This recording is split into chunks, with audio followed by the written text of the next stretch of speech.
The Blue House by Phoebe Wahl. Leo lived with his dad in an old blue house next to a tall fir tree. The paint was peeling and the roof was mossy. There were leaks and creaks, and when the wind blew, the whole thing shook. But it was theirs.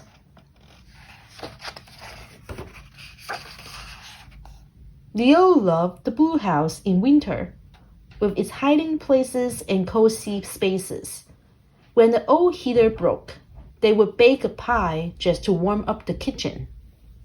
They would dance. Leo loved the blue house in summer, with its garden full of raspberries and tomatoes.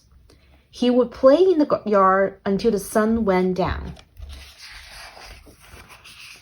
Lately, there was all kinds of construction going on in the neighborhood. Big new apartments were going up next door and across the road. Leo would watch the backhoes and trucks out of his window. They looked like tiny toys.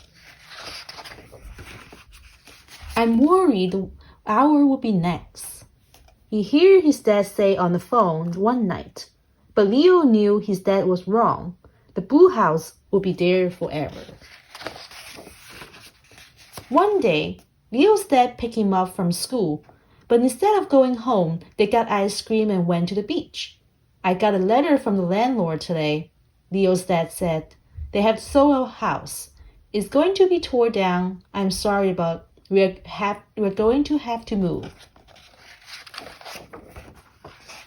Leo was angry. How could someone just take their house away? He kicked and screamed and locked himself in his room.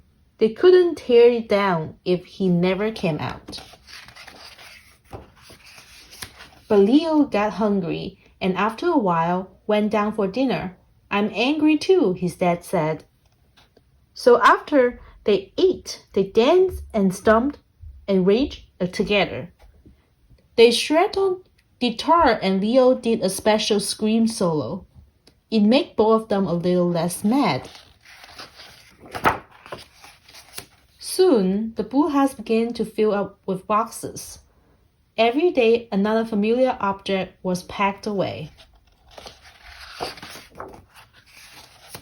When the blue house was empty, it was echoey and drifty, like a hollow shelf. The walls looked so naked, said Leo. Let's paint on them, said his dad. It made both of them a little less sad. The new house felt empty too. It didn't feel like home. I hate it, said Leo. That's okay, said his dad.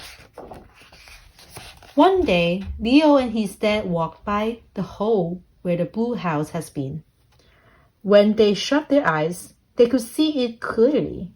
Hear every floorboard creak and the drips of the flosses leak. But when they opened them again, their home was gone.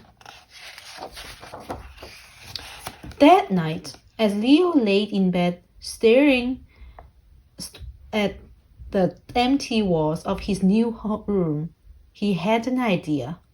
What if we painted? Leo said. Good thinking, said his dad.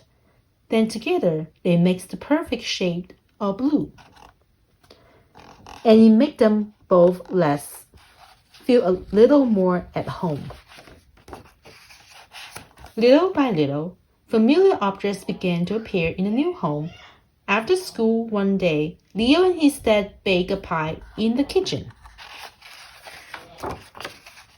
After that night, they unpacked the stereo and danced and stomped and sang until it was time for bed. Leo had been right.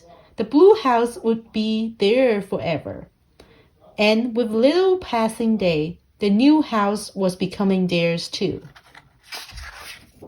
The end.